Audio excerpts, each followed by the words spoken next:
Yo, top of the AO, people. Welcome back to the Homies Tribune. It's me, Mike Gam, as your host, as usual, talking to the homies, okay? If it's your first time tuning in, go and do me a favor. Go and like, comment, subscribe, do all those great things that will help me out, okay? It's free, okay? I just want to throw that out there, okay? Anyhow, let's jump into this thing. Somebody asked me if you Young Thugs, the rapper, Young Thug, who's a rapper, if you're his friend, what are you telling him right now? What advice as a friend would you tell him? So maybe you know, maybe you don't. I'm gonna catch you up. So Young Thug is an Atlanta rapper who was fighting a RICO case for about 2 years, something like that, a little over 2 years. It was a bunch of them in this RICO case, and pretty much it got pretty messy, right? But the main thing when people are talking about, people are under the impression that Thug stood down, stood 10 toes, and never told, and came home like that. You understand what I'm saying? So they was commending him. But recently, jail calls of him talking on them phone calls came out talking about different people. You know, P from QC, Gorilla saying she ugly, P a rat, Gucci then lost himself when he went home. He got soft. Um,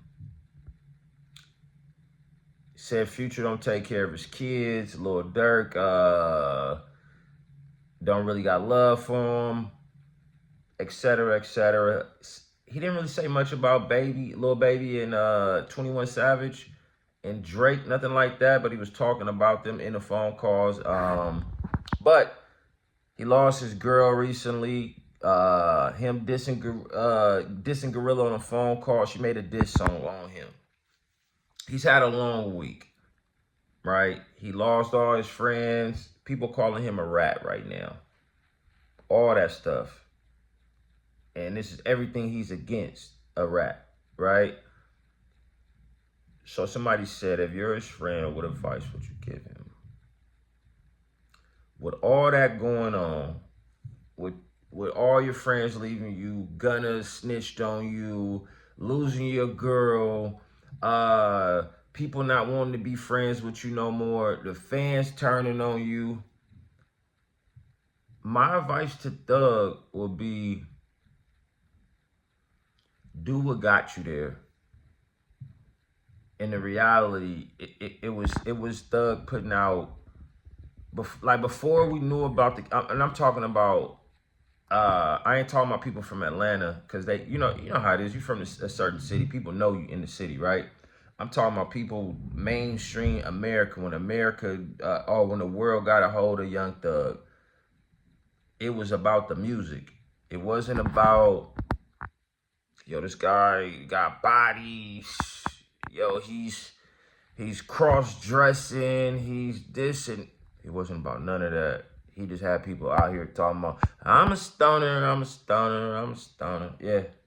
I'm a stoner, I'm a stoner. Like, and just to live this here lifestyle. And I can't stop from the bottom to the top. All that. You understand what, like, Doug gave us a bunch of hits. Like, he know how to make music. That would be my advice to, it's simple.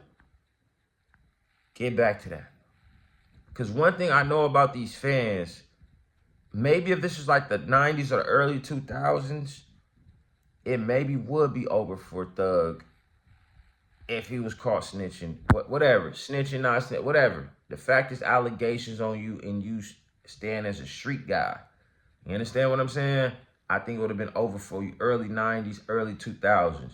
But one thing about this generation, they forget quick. Short-term memory. You know what I'm saying? With this internet, they want everything quick. Boom, boom, boom, boom, boom, boom, boom, boom. So again, I think if Thug need to link up with Drake, and y'all need to make a hit. And I said link up with Drake is because Drake ain't caught his wave since the Kendrick situation. So if both of y'all could link together and come together in the studio and take all y'all energy and focus on the hit, I think the fans will forget about the Kendrick thing. I think they'll forget about the rap allegations. You understand what I'm saying? Just, that would just be my advice. That's the shortest version for you. Get back to what got you here. That's it. Y'all hop in the comments and let me know what y'all think, man. The Homie Tribune, me, Mike Gamble, I'm signing off.